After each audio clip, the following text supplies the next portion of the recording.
আপনারা প্রজাতন্ত্রের কর্মচারী হিসাবে এই দেশ আপনাদেরও। আপনারা ন্যায়নিষ্ঠভাবে, আপনারা নিরপেক্ষভাবে, সুষ্ঠুভাবে আপনাদের দায়িত্ব পালন করবেন। তাহলে জনগণের ভালোবাসা পাবেন, সমর্থন পাবেন এবং জনগণ আপনাদের এই কাজের প্রতি সন্তুষ্ট হয়ে অবশ্যই আপনাদের মূল্যায়ন করবে।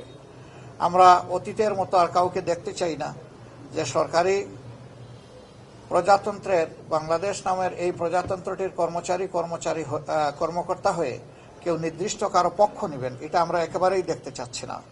আমরা কারো আনুকূল্যও চাই না, আবার আমরা অন্য কাউকে আনুকূল্য দেখানো হোক সেটাও আমরা দেখতে চাই না।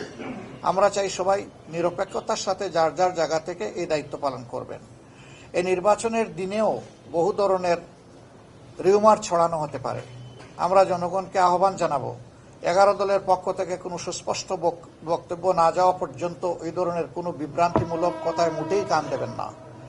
যারা পরাজয়ের ভয়ে ভীত সন্ত্রস্ত, যে কোনো পক্ষ যে কোনো কাজ এই ধরনের করতে পারে, মিথ্যা অপবাদ ছড়াতে পারে ভয়ভীতি সৃষ্টির জন্য, আতঙ্ক সৃষ্টির জন্য। কিন্তু না, সব কিছুকে জয় করেই ইনশাআল্লাহ আপনারা সেদিন আপনাদের ভোটাধিকার প্রয়োগ করবেন এবং ভোটের রেজাল্ট হাতে না নিয়ে আপনারা কেউ ফিরবেন না। কারণ আপনি ভোট দেওয়ার পরেও আপনার ভোট নয়ছয় হয়ে যেতে পারে। আবার ভোট দেওয়ার আগেও বিভিন্ন ধরনের সমস্যা কেউ কৃত্রিম সংকট সৃষ্টি করতে পারে।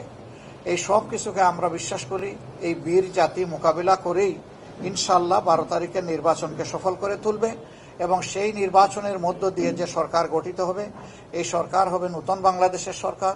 এ সরকার হবে জন আকাঙ্ক্ষার সরকার।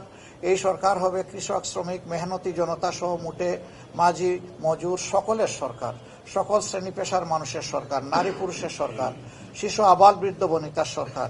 এই সরকার কোনো দলের হবে না, এই সরকার কোনো গোষ্ঠীর হবে না, এই সরকার কোনো পরিবারের হবে না, এই সরকার হবে জনগণের সরকার ইনশাআল্লাহ।